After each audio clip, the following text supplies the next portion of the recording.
నూలులో శతాబ్దాల గౌరవం, పట్టు పరంపరకు ప్రతీక, సంప్రదాయానికి శాశ్వత చిరునామా సఖి. నీపాద కమల సేవయు నీపాదార్చకుల తోడి నెయ్యము, నితాంతాపార భూతదయ తాపస మందార నాకు దయచేయగదే అంటాడు పోతన. మానవ జీవితంలో పాదాలకి చాలా ప్రాముఖ్యత ఉన్నది.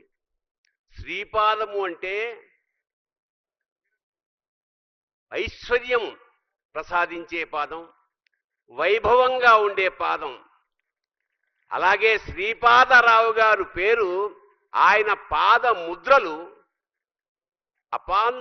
అపార నితాంతాపార భూతదయ అన్న పదం పోతన ఎందుకు వాడాడంటే, భూతదయ అంటే తనకన్నా చిన్నవాళ్ల పట్ల అపారమైన ప్రేమ, అవసరమైతే కన్నీళ్లు తొడవగలగడం, వాళ్ళకి ఏదైనా సహాయం చేయడం, వాళ్ళు ఆనందిస్తుంటే తను ఆనందపడ్డమనే ఈ ప్రాథమిక లక్షణం ఏదైతే ఉందో అది శ్రీపాదరావు గారి నిలువెల్లా ఉన్నది కనుకనే ఆ భూతదయ అలాంటి ఒక, అంటే రాజకీయ నాయకులకు ప్రాథమికంగా ఉండాల్సినది నితాంత అపార భూతదయ, అందరి పట్ల సమానమైన ఒక భావన ఉంటే తప్ప మహాప్రజానాయకుడు కాలేడు. కేవలం ప్రజాసేవ చేస్తూ అందులో ఆత్మార్పణ చేసి ఇవాళ చిరంజీవిగా నిలిచిపోయిన ఆ శ్రీపాదరావు గారి ఆత్మకు ఒక్కసారి నమస్కారం చేసుకుంటూ అదే వారసత్వం పుణికి పుచ్చుకుని భవిష్యత్ తరాలకు కూడా అదే సందేశాన్ని అందిస్తూ కొత్త టెక్నాలజీతోటి భవిష్యత్ తరాలకి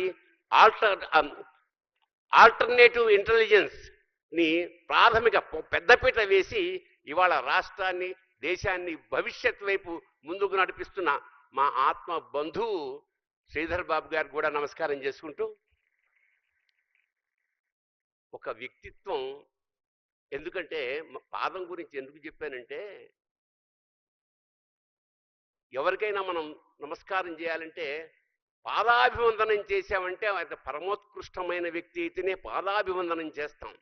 అలాగే మహానుభావులు నడిచి వెళ్ళిన తర్వాత ఆ వాళ్ళు నిలబడ్డ ప్రదేశానికి కూడా పాదాభివందనం చేస్తాం. అంటే ఆ పాద ముద్రలకి నమస్కారం చేస్తాం, ఎందుకంటే అవి స్ఫూర్తినిస్తాయి. ఈ విషయమై మొల్ల ఒక అద్భుతమైన పద్యం రాసింది రామాయణంలో. ఏమిటంటే, రామాయణాన్ని తెలుగు చేస్తున్నప్పుడు వాళ్ళ స్వేచ్ఛగా కూడా కొంత కల్పన జోడిస్తారన్నమాట. రామపాదం ఎంత గొప్పదో, ఒక రాయి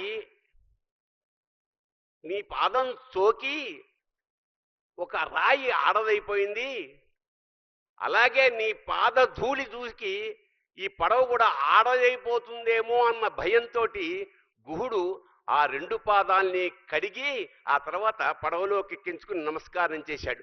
అలాగా శ్రీపాదరావు గారి పాదముద్రలు శాశ్వతంగా ఈ ఆంధ్రదేశంలోనూ ఈ తెలంగాణ లేదా యావత్ భారతదేశానికి మార్గదర్శకాలుగా ఉంటాయని మనస్ఫూర్తిగా కోరుకుంటూ, అలాంటి వారసత్వాన్నే పుణిపుచ్చున్న శ్రీధర్ బాబు గారు కూడా అలాంటి మార్గాన్నే ముందుకు వెళ్ళాలని మనస్ఫూర్తిగా పరమేశ్వరుని ప్రార్థిస్తూ శుభం భూయాత్ శివోహం.